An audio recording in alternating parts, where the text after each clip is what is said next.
Bawa nailak mo tapos naiwan mo yung susi sa loob. Ngayon kung madudukot mo rito, tapos wala, yung susi wala, nasa loob nga ng compartment eh. Ngayon kung madudukot mo dito yung pagganon, ito lang kakapain mo. Good morning mga brad.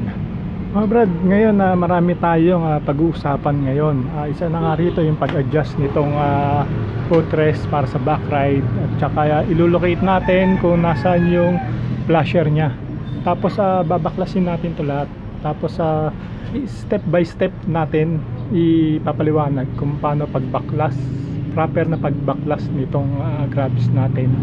Kasi may mga main lock yan, tapos may mga secondary lock, kaya isa-isahin natin yon. Kaya tapusin nyo itong video to para mas maliwanagan tayo sa mga sinasabi ko. Tapos konting information na rin about do sa side stand na kung sakali magkaroon ng aberya. Tapos information na rin sa lock ng ating compartment in case na maiwan nyo yung susi nyo sa loob, kung paano nyo mabubuksan, tsaka yung sa gasolinahan natin. Ngayon mga brad, bago natin umpisahan kung di ka subscribe sa ating channel, pakipindot na lang ang ating red button at paki-hit na rin ang notification bell para lagi kang updated sa ating mga tutorial video. Kaya ngayon mga brad, samahan nyo ako sa pagbaklas nito at ilolocate natin yung flasher nya at konting review na rin sa tangke nga tsaka sa loob ng makina nito, sa loob ng skeleton yan, sa wiring i-reviewin na rin natin yan. At least kung mayroon kayong gustong gawin o meron kayong gustong ilagay, alam nyo na rin pagbaklas. Kumbaga step by step natin ituturo sa inyo kung paano pagtanggal nitong sa ilalim, itong sa upuan, pag-adjust ng footrest, pagpalit ng flasher. So isa-isahin natin ng mga brad. Ngayon mga brad, tatanggalin itong upuan. Ngayon yung tornilyo nya, yung Philip type nya, ito 1, 2, 3, 4, 5, 6, 7, 8, 8 ang pinaka screw nya. Tapos apat na number 10 na open range, 1, 2, 3, 4. Yun yung pinakaunang natin tatanggalin, itong upuan. Kaya unang natin tatanggalin itong upuan, no? Tanggal ko rin natin.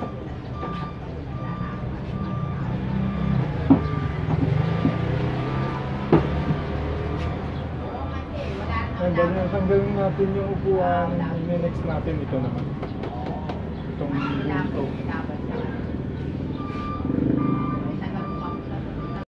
Ngayon mga brad, una natin tinanggal nga yung upuan. Tapos pangalawa, itong natin, back ride. Baga may dalawa lang siyang allen, tsaka number 10 na bolt na medyo mahaba siya. Baga yan, ganyan dyan. Nalis ko na para mabilis tayo rin. Yan, ganyan siya. Ito yun ako nalis. Ngayon, hindi naman para hindi rin tayo magkapalit-palit kasi medyo iba size nito. Tsaka ito iba yun ang size. Kung kabisado niya, pwede nyo nung ilagay rito lahat. Kaya ako, pinagsama-sama ko yung mga kabisado ko na. Yung medyo hindi pa, bukulan nila. Tapos banda rito naman, sa may natin, baga, ito, tinanggal ko rin ito. Isang screw lang ito dito. Kung makikita nyo rito, yan. Ito yung screw nya, isa lang. Tapos mabubunot nyo na siya. May lock lang siya dito. Mabubunot nyo ng gano'n. Baga may lock kasi siya. Ayan. Tapos isang screw lang siya.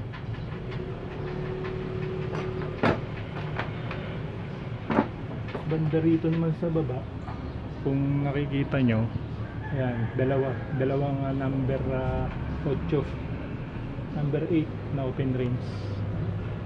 Ito siya. Ayan yung nakalagay rito para maangat na natin siya. Ayun mga brad, no? Bali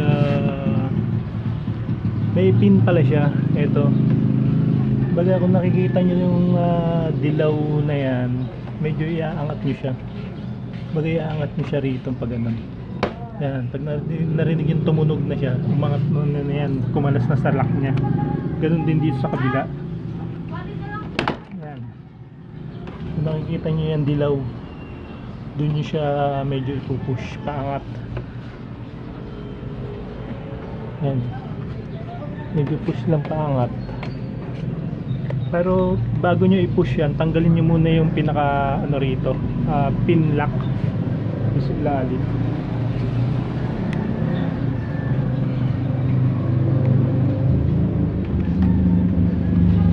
May pin lock siya rito. Eto, tanggalin nyo muna yan, yung pin lock na to, na plastic, katulad sa lagay ng battery to. Tutusukin nyo yung gitna para matanggal yung lock nya, sabay hugutin nyo ng ganun. Kailangan unahin yung tanggalin to.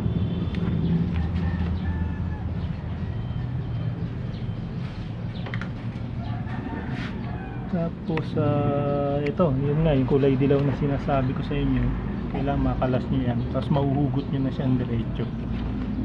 Medyo wala tayong tagawak ng camera kaya medyo mahirap gumalaw. Yan, ano siyang ganun. Kaya may spring yan, maangat-angat siya, kaya dyan siya naglalak.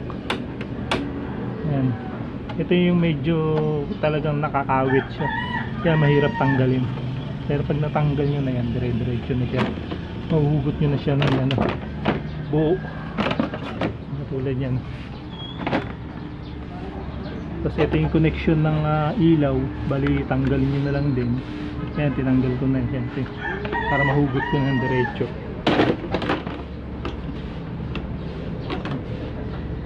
Pagka buo siyang matatanggal. Yan.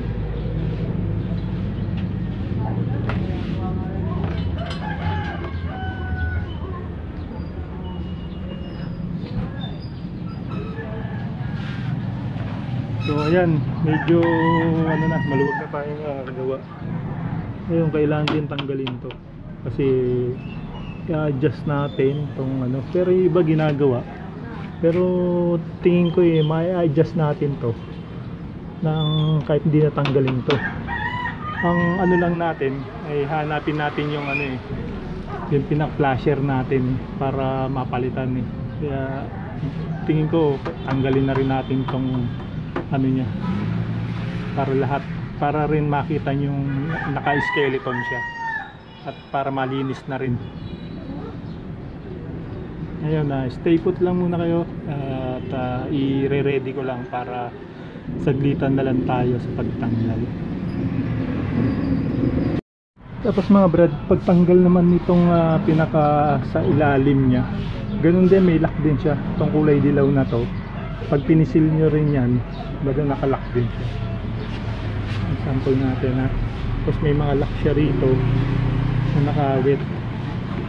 Pag pinisil nyo dyan siya na palabas, baga dito yung siya tumbukin Ayan, may ano siya, may parang spring may naglalak siyang ganun. Kaya dyan nyo lang siya pisilin na ipalpalabas na ganun. Tapos sa kada gilid niya may mga lock din. May mga lock din siya. Ayan.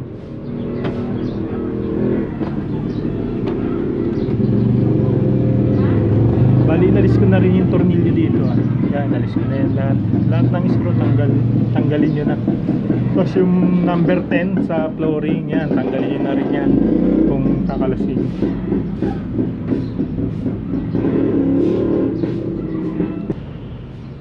Yan, kung nakikita nyo yung dilaw dito, ayan, yung dilaw na yun, yan lang tutumbukin nyo dyan, patatanggal nyo yan.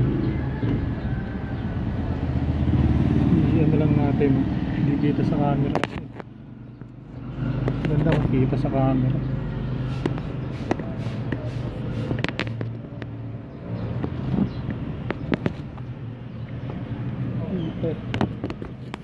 Subukan natin. Ito, itong dilaw na to. Nakita niyo tumunog siya.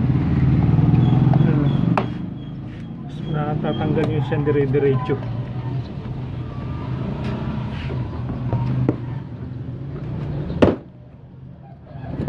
May mga lock kasi, kaya ganun kahigpit talaga. So importante, ito yung pinakaunang lock na tatanggalin nyo. Pag natanggal nyo na yan, sunod-sunod na yan. Sunod-sunod na siyang matatanggal.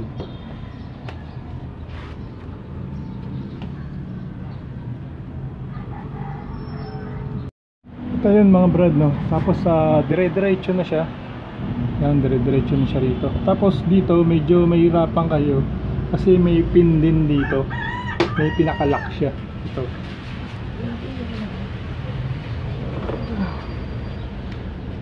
Yan, no? Kung nakikita nyo yun, no? Ito. Baga, itong naka-usli na to, nakatusok yan dito. Yan. Nakatusok yan dyan. Kaya talagang tulak mo dapat palabas. Palabas ang tulak mo. Ganun yan, eh.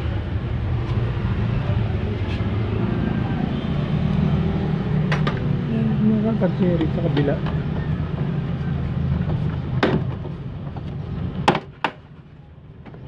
Yan. Mas maliwanag dito. Yan to, yung pinaka-usli niya, nakatusok siya dito. Kaya medyo talagang pagka may pwersa niyong hihilahin siya. Tsaka yung mga pinaka-lock niya marami.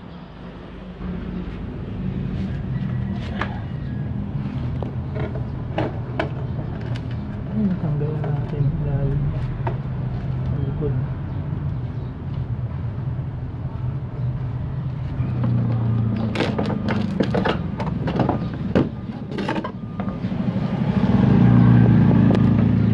Natanggal na natin araro na tinatawag nila. Medyo ingatan nyo lang yung mga yung mga lock ba ng screw.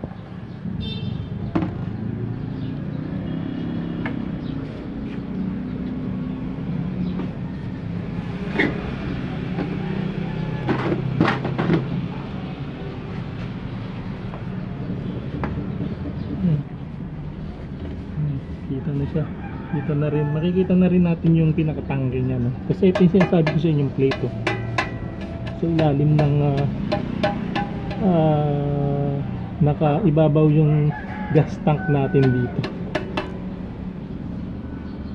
Makikita na natin. Ngayon mga brad, para matanggal natin itong pinaka-flooring natin, meron siyang screw dito, na makalimutan yung alisin. Yan, may screw yan dyan. Inalis ko na eh. May screw yan dyan. Bali dalawa kabilaan. Yan, screw din. Yan, tatanggalin nyo. Yan muna tatanggalin nyo. Brad, hindi natin matatanggal itong flooring hanggat hindi natin natatanggal. Baga, para matanggal natin to, tanggalin natin yung hook. Lagayan ng hook. Tapos itong parts na to tanggalin din na to. Baga ito unahin natin bago natin tanggalin to ng buo kasi nakakawit siya eh. Hindi natin matatanggal siya. Kaya hayaan muna natin siya dyan.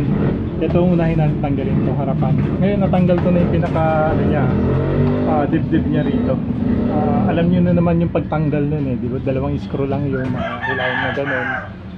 At ngayon ito naman ang tatanggal natin, itong buong headlight. Ngayon itong buong headlight meron siyang screw dito.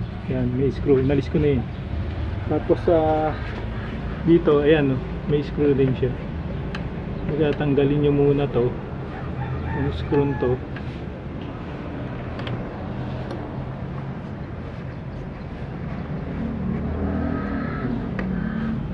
Para medyo matanggal nyo na yung ito. Ayan, nakakabit na siya. Ay, angat na natin. Ayan.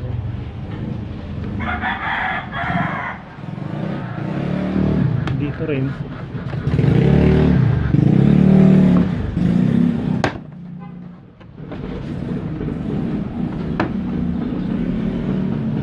Ano naman pagka inano nyo, kasi may lock siyang pababa, kaya ipataas dito.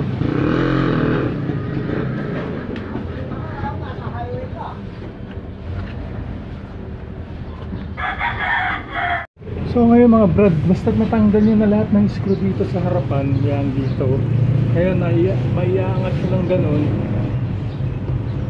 Ayan, naangat ng ganyan. Pati dun sa kabila, kailangan medyo angat ng ganyan. Sa tiangat nyo lang muna. Tapos dito sa ilalim, meron kayong makikita na ano, pinaka ano niya, pinaka lock para may aangat nyo siya. Wala tayong ilaw eh. Ayan, kung nakikita nyo rito, meron dyan dito. Ayan o, dito. Kita nyo ba? Ito. Kailangan matanggal nyo muna yan dyan para may iangat yung ganun. Ano, dyan siya nakatusok. Kumbaga naka ano yung pin ng headlight, naka ano yung pin ng headlight dito. Yan ang kapain nyo. Tapos medyo iangat nyo lang ganun. Yan, medyo maluwag na siya. Pagdating naman dito, makikita nyo tong ano na to, nakalock din yan dyan. Kaya medyo talaga mahirap alisin yan. Yan yung mga lock nya na mahigpit talaga. Ito natin na.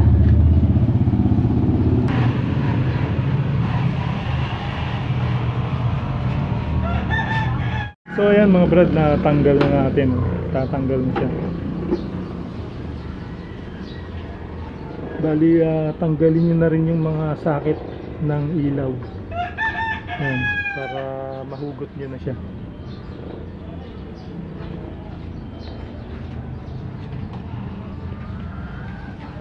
Basta pang importante mga brad, no, itong lock dito, yan ang mga titignan nyo. Yan yung pinakamatibay na lock nya.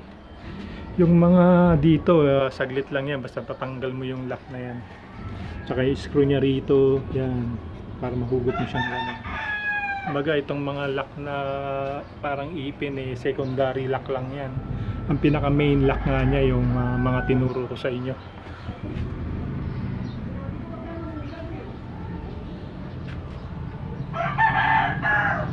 So ngayon hugutin na natin yung headlight nya.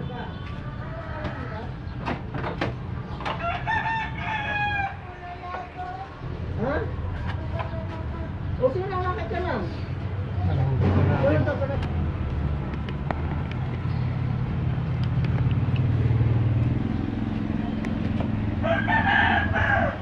So ayun mga brad, no, natanggal na natin lahat. Siguro diretso linis na to. Yung dibdib, yun tatanggalin din natin. Pagtanggal naman nung pinaka dibdib, ito, yan, naka-screw siya eh. Malamang ito yan. Subukan natin tanggalin yan. Batok pala, pinaka batok niya.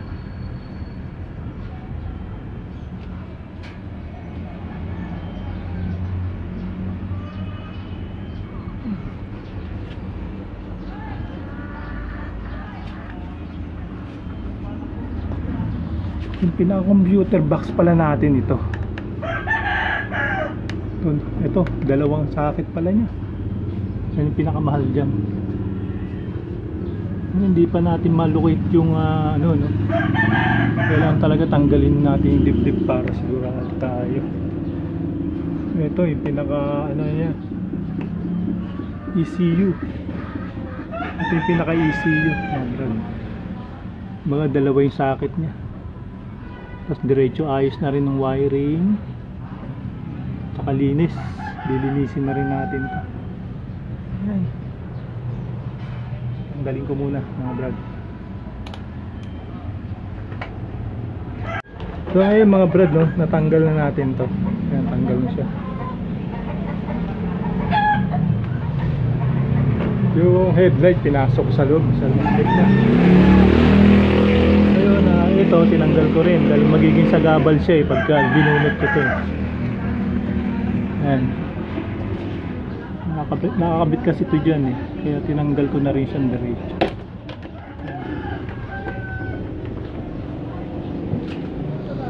Ayan. Ngayon pagtatanggalin yun, obligadong buksan nyo yung gasolinahan.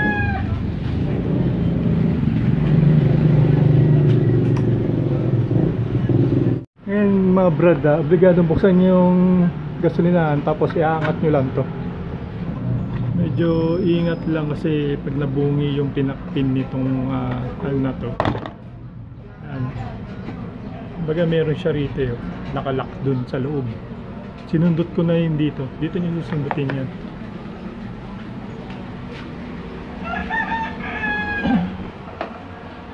Baga dyan nyo siya susundutin. Ayan, dyan. Sisikwatin nyo lang ng flat screw o anumang bagay na aabot siya. Ngayon matatanggal nyo na yung lock nito. Ayan, ito yung nagpasikip eh. Ito yung pinaka main lock niya. Para matanggal nyo siya, no? Ayan, tanggal nyo siya, oh.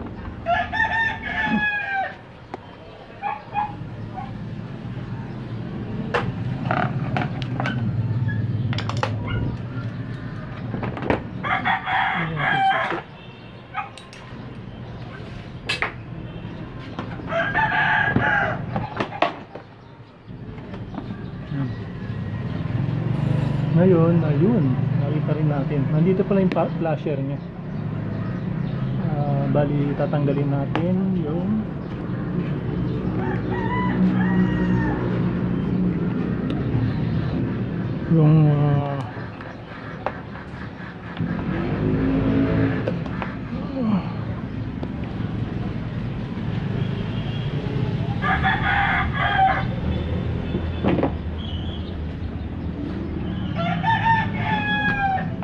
ayan, tanggal na.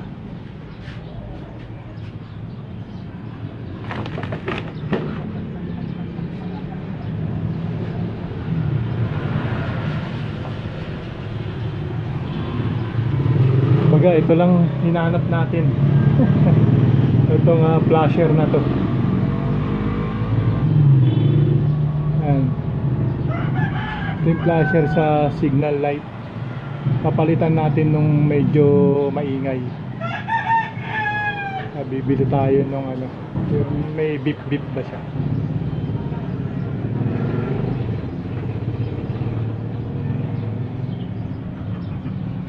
Tapos diretso linis na rin.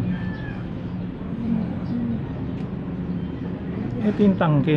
Kaya doon sa mga nagsasabi na delikado raw ang grabis kasi nasa baba yung tangke, ay masasabi ko lang eh, tignan nyo naman. Baga yung skeleton pa lang yan, no? Yan ang unang tatama kung sakaling malubak kayo ng malalim. Plus may flat bar pa yan dito. Ayan, no? Plus may flaring pa. Baga mararamdaman mo yung bumangga na siya at may iiwas mo na siya kasi mauuna yung flarings eh, kakaskas yun. So, tiba yan, no? Tapos itong skeleton niya, yung chassis sa ano niya, yung frame niya, itong frame niya eh, ano, ilan, gaano ka tibay niyan. Bago tamaan tong tangke natin eh, siguro naman eh hindi niya basta-basta masisira tong frame.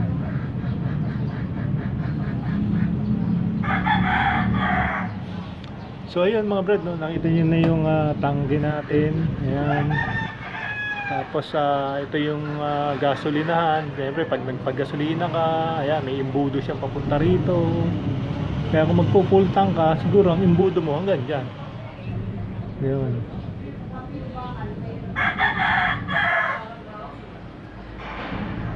Tapos yung pinaka fuel pump nandito sa loob. Fuel pump nandito. At FI natin ito.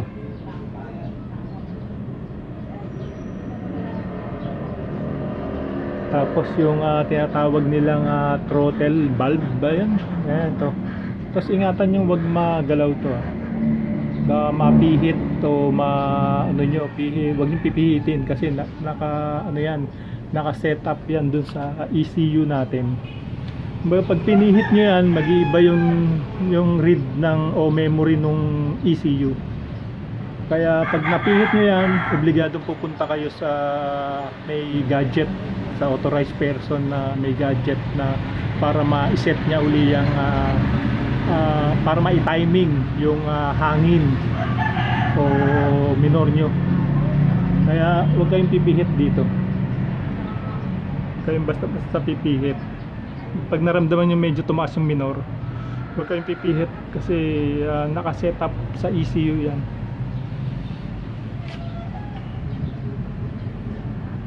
Ngayon medyo lilinisin ko lang muna, tapos konting ayos nga nung wire sa busina natin. Ito yung sa busina natin, ginabit natin. Kung natatandaan nyo doon sa mga nakaraan video natin, ito yung sa busina na dumirekta tayo rito sa may battery. Baga sinundot lang natin, hindi muna natin kinalas yan totally. Lilinisin ko lang muna, medyo punas-punas, tapos isa-isahin natin yung pwedeng yung mga hindi dapat galawin o i-adjust. Ituturo ko sa inyo. Linis muna tayo. Ngayon mga brad, ito yung footrest, i-adjust natin. Ngayon ang adjust natin ito pag ganun, tatanggalin natin number 12 itong open rings na to. I-adjust lang natin dito para tumaas siya. Gaganon siya rito. Adjust muna natin mga brad. Ayan mga brad, naluwagan na natin. Number 12 lang ang gagamitin nyo rito. Ngayon iaangat lang natin siya.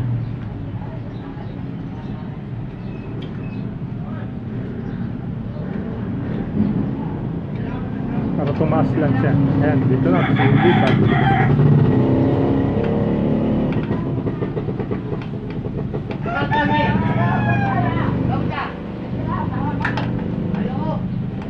Ganoon din sa kabila.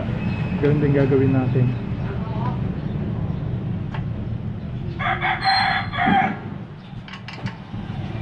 Ayan, bagong tornilyuhan niya.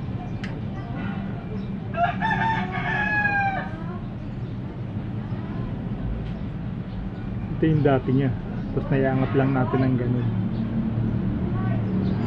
Pang ano ba ito? Yung balawa, maigsi ang bias ng back ride nyo. Yan, tama-tama kay Mrs. to.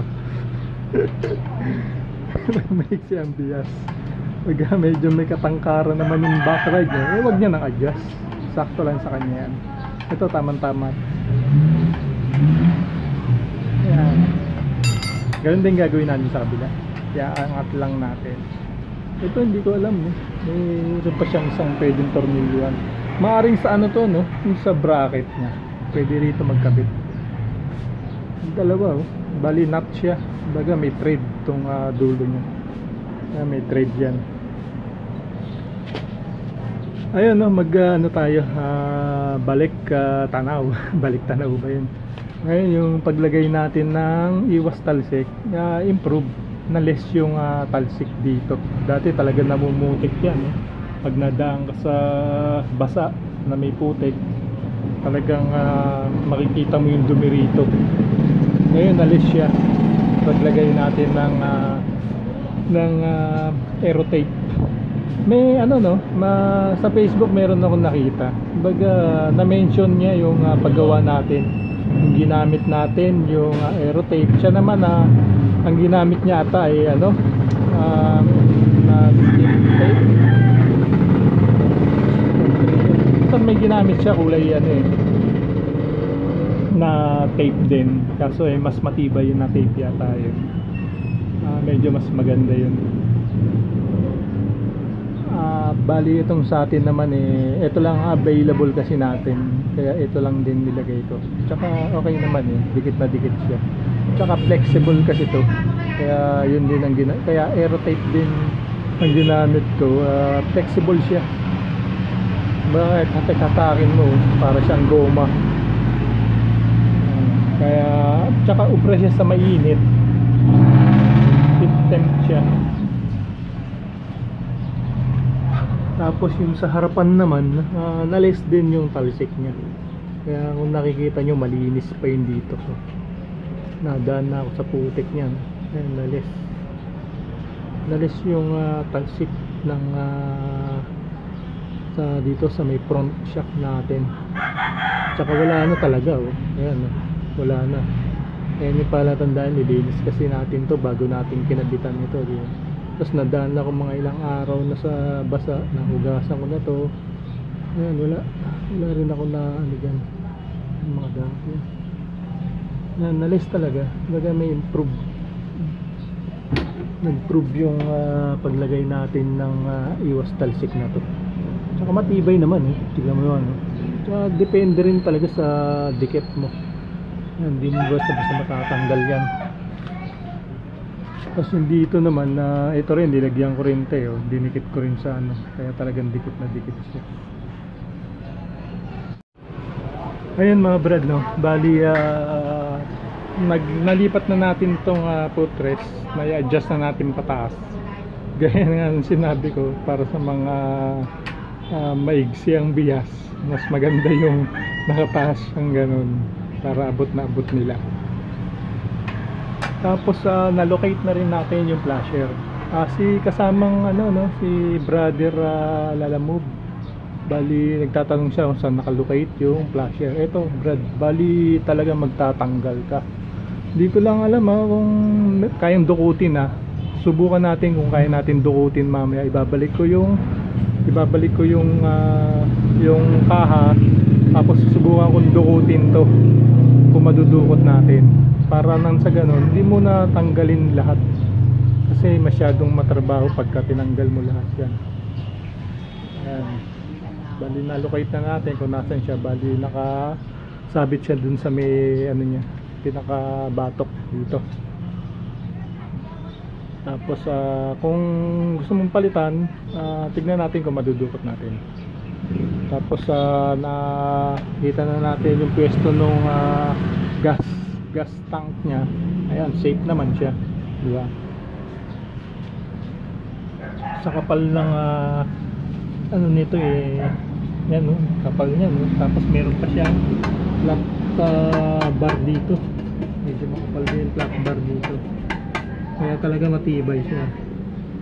Tapos ngayon mga brad, kung naka-experience kayo ng ayaw umi-start, kadalasan na nangyayari doon na minsan itong switch, may switch tayo rito eh. Ito yung linya ng switch.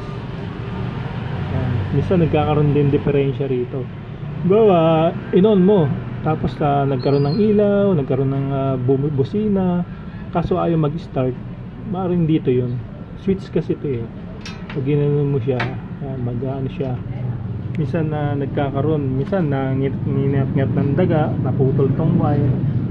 Kaya nagiging sanhi niya. Ayan, dito yung linya niya. Minsan yung mismong switch ang nasisira. Minsan naman ngingat-ngat ng daga, naputol to.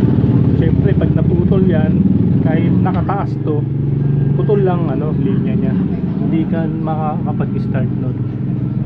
Tapos ito yung pinaka niya. Pwede ka dito ka kukuha ng linya, i-short mo to. Kumbaga i-bypass mo siya. I-bypass mo tong switch na to. Ipagdidikitin mo tong dalawang wire na to para makapag-start ka. Yan. Tapos ano pa ba? Para isang bukasan na lang natin lahat maibigay na natin yung mga tapos yung gaya nga sinabi ko, nandito yung fuel pump natin. Tapos yung fuel filter nandito rin. Kaya pag binuksan mo yan. Tapos yung FI natin, ito yung FI. Tapos yung throttle may tawag rito sa mga brad, gaya sinabi ko, huwag kayong basta-basta mag-a-adjust dito. Kung medyo napansin nyo tumaas yung minor o huwag nyo i-adjust. Ipa-check nyo sa may gadget kasi computer box na kasi to. Kung nandito yung computer box pala natin, ito yung ECU natin mga brad. Ito siya, yung dalawa socket nya. Yan yung mga wire nya. Yan, dalawa ang pinaka socket nya. Ito yun, itong lapad na to. Yan, alloy yan. Itong alloy na to, yan yung pinaka-computer box natin. Kaya ano, medyo huwag kayong gagalaw banda ron kasi naka-program kay ECU. Naka-program dito yung bigay ng hangin at gas natin. Kaya kung medyo napansin yung tumaas minorayaan nyo lang, ipacheck nyo dun sa may gadget. Baga computerized kasi yun yung mga sabi sa atin ng mga mekaniko, no? Tsaka ayun, pagka mag-open kayo ng ano, ito, pag mag-open kayo ng gas sa fuel, ito siya, ito yung mechanical nya, para maging familiar lang kayo kung sakali magkaroon ng aberya. Familiar na kayo sa mga ano niya, pyesa niya.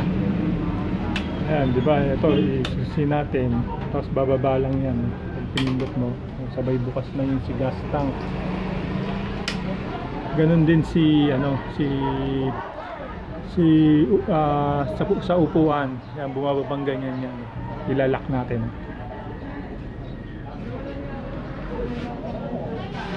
Ito naman sa upuan natin, oh. Palagay natin, sinara natin yung upuan, gaganyan yan. Yan, nakalak na yan.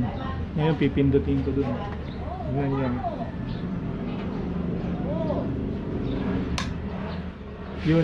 Yan ang mechanical niya. Kaya in case na ayaw mo bumukas, medyo nahihirap kayo bumukas, maaaring kulang sa langis o may natanggal dito. Ito yung pinakakable niya. Kung napansin nyo yung dun sa dulo, ito yung dulo nun. Pag nag-lock, tatamaan niya to, tatamaan niya yan, yung lock na yan. Tapos bababang ganun yan, lock na siya yan. Kung nakikita niyo yung ano na yan, dyan siya maglalak. Tapos hihilahin naman itong kable pag nag-push na kayo rito. Yan. Kung sakaling nagkaroon kayong problema sa lock ng upuan, ito, dito kayo sa mechanical, tsaka dito. Basta point to point lang mga kabrad. Point dito, ito yung unang point to point. Dulo niya nandun. Yun lang susundan yun. Nakakable naman siya. Ganun yung ganun din sa ano, sa electrical wiring, baga point to point. Umpisa sa switch, katulad nung sinabi ko nga, yung switch dito sa may side stand. Pag yan nakababa, hindi on niya, hindi mo mapapa-start kasi nga nakakat yung power, yung linya niya rito nakakat. Ngayon pag tinaas mo siya, ibig sabihin na connected na yung linya na to. Ngayon pag kinagat ng daga to, putol na. Kahit nakaangat to, putol yung wire mo, hindi ka makakapag-start. Gusto nyo i-actual natin, ito yung dulo ng wire nya. Ayan yung dulo ng wire. Ito yung pinaka ano, subukan natin tanggalin to para sigurado tayo. Ngayon mga brad, i-actual natin, tatanggalin natin yung linya ng switch ng side stand natin para makita nyo rin yung ano. Ito yung pinakadulo nya. Kaya nga sinabi ko sa inyo, yung point to point, importante yun. Baga i-analyze nyo kasi yung katulad nito wire na pumunta rito sa switch, katulad nito switch, tapos may wire yan na pumunta ron na kumonekta rito. Baga point to point, yun yung pag-troubleshoot na basic. Baga kung titignan nyo, kung na-check nyo okay naman yung switch dito, tapos ibig sabihin yung wire nyo maaring kinagat ng daga o naputol o nag-loose contact. Yun yung mga nagiging problema niya eh. Ngayon i-actual natin mga brad yung pag-disconnect nitong socket na to. I-on ko yung makina natin. Naka-on na. Ngayon i-start ko.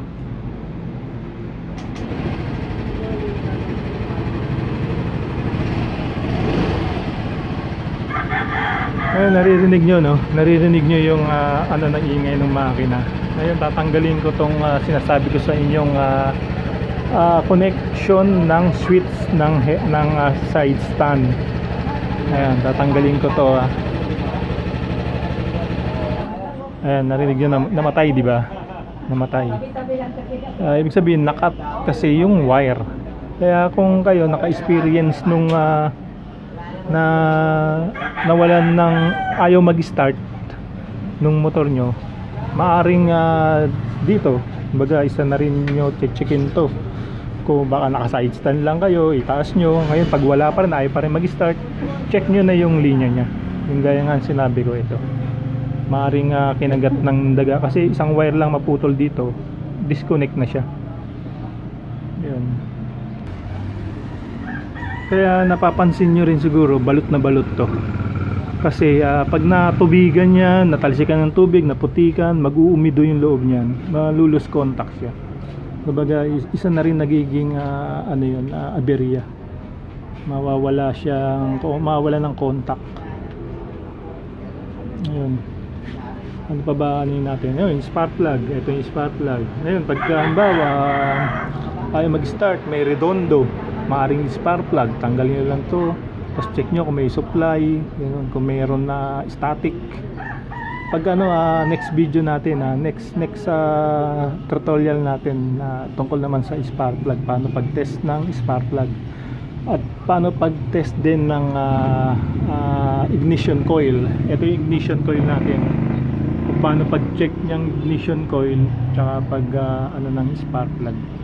Medyo mahaba na kasi itong video natin, kung isasama pa natin yan, tsaka kailangan natin ng nababang oras.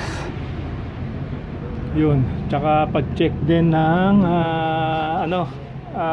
stator, kung buo yung stator nyo, kung nagcha-charge ba.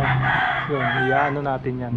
Bukod dun sa pag-check sa battery display natin, may tamang pag-testing ng stator natin, kung paano mo masisiguradong buo yung stator. Yun, mga next video natin ano natin yan, step by step tayo. Ngayon bali yan, nakalas na natin. Nakita nyo yung gas tank natin, safe na safe. Yan. Tapos yung ginawa natin na iwas talsik, prove naman na less yung talsik. Ganun din sa hulihan, na less yung talsik nya, na less yung dumi rito. Tapos yung mechanical ng susi ng gas ng compartment, ito halimbawa wala yung susi, wala yung susi, di ba? Ngayon mabubuksan natin yung gas tank natin na kahit wala yung susi. Ayan, buksan natin, di ba? Ganun din sa upuan, mabubuksan din natin yun na wala yung susi. Baga dito mo lang siya dudukutin, dito lang natin dudukutin yun. Hindi dapat ata sabihin to no? Baka makopya ng natin, no? Ng mga masasamang loob. Hindi, kaya ko lang naman binibigay sa inyo para may idea kayo kung sakaling nakalimutan nyo yung susi. Kadalasan kasi nangyayari, lalo na sa upuan, nakakalimutan yung minsan na ilalagay sa loob yung susi.